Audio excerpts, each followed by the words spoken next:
So I find it super interesting that the news that was released yesterday of the Fed's raising interest rate and taking a more aggressive approach actually caused the market to not necessarily drop, but kind of consolidate, right? It was kind of trading sideways. Today, right at market open, we see the market just take off. Not just overall market, but it looks like the apes are back temporarily. AMC making higher highs. AMC is up a little bit over, I think, 10% on the day. Please be very careful. It's a high risk, high reward type of day trade, in my opinion. It came from lows of $4, hit highs of $72, and now it's trading back at lows of 16. So although it might be up 10% on the day, it has a really good habit of consistently selling off and making lower lows and lower highs. So please make sure that you look out for yourself in the sense that it is a very bearish stock. So what is going on with TQQQ? One of the things that I actually wanted to ask you guys is, first off, I reduced my position size. I did not do very well with TQQQ today. I got in very late to the rally. If you're part of the Learn Plan Profit Group, huge shout out to you. My computer crashed or started buffering during our live trading session today. I had to restart it, and literally when I began to restart it, that's when this overall reversal began to happen. I missed out on it. I don't like to FOMO and jump right back in if the direction is not super clear. So I waited for a little bit more of a clear reversal, and then I locked in profits right away. I kept a couple shares and left it at that. So one of the things I want to give a shout out to all the members that were able to actually effectively, day trade TQQQ, especially at these very oversold levels. I think that's super, super interesting. With everything that was said today and what has caused the market to go up, nothing. The crazy thing is that yesterday there's a bunch of articles of like market downturn. Markets are selling off after Jerome Powell announces aggressive interest rate hike.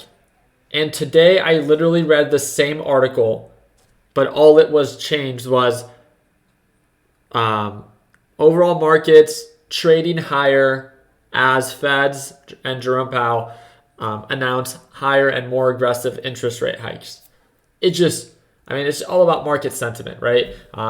I feel like people were just pretty much tired for the past 2.5 months. There's no negative news. Things are not necessarily getting worse. And I think that's really what it's coming down to as of right now. There is nothing that is being announced that is factoring into the market of like, hey, things are going to get worse. As of right now, everything when it comes down to these interest rate hikes, when it comes down to Russia, when it comes down to oil prices, when it comes down to inflation, it's already factored into the market for the past 2.5 months. I think that's really why we're just seeing a lot more buying pressure. People are just tired of waiting. There's nothing that is getting worse. The world is still going round.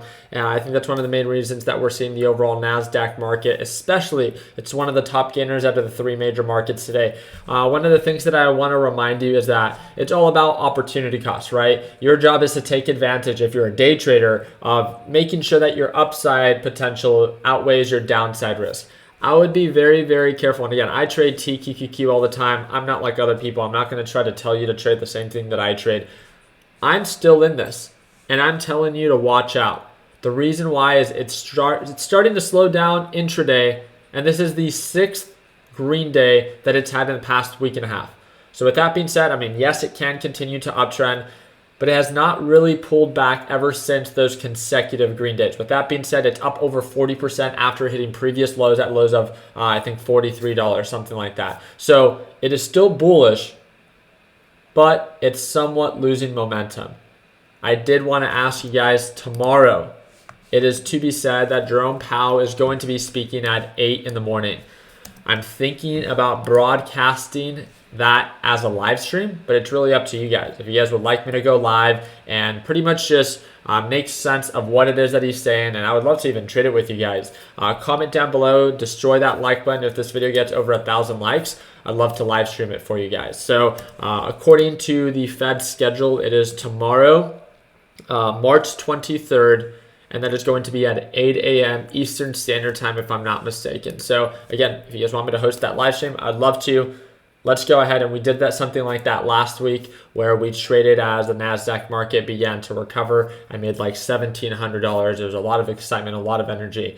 This one's a little bit earlier, so don't expect that same type of energy. But again, if it's of value to you, I would love to potentially host that live stream. It's just up to you guys if you guys I just want to make sure enough people end up showing up. So I hope that I earned your thumbs up. Please consider subscribing, especially if I host tomorrow's live stream. Turn on your post notification so you get alerted when it is that I go live. Friendly reminder, if you guys are struggling to stay connected with other like-minded individuals, I do have a free Discord group. Again, it's worldwide, and it's the first link in the description. If you guys want to be able to watch me trade live every single day, take 2 minutes, especially if you're an absolute beginner, click the second link in the description and learn a little bit more about my Learn Plan Profit group and how it is that I work with them on a closer basis. I appreciate you guys' time. Like always, let's make sure that we end the year on a green note. Take it easy, team.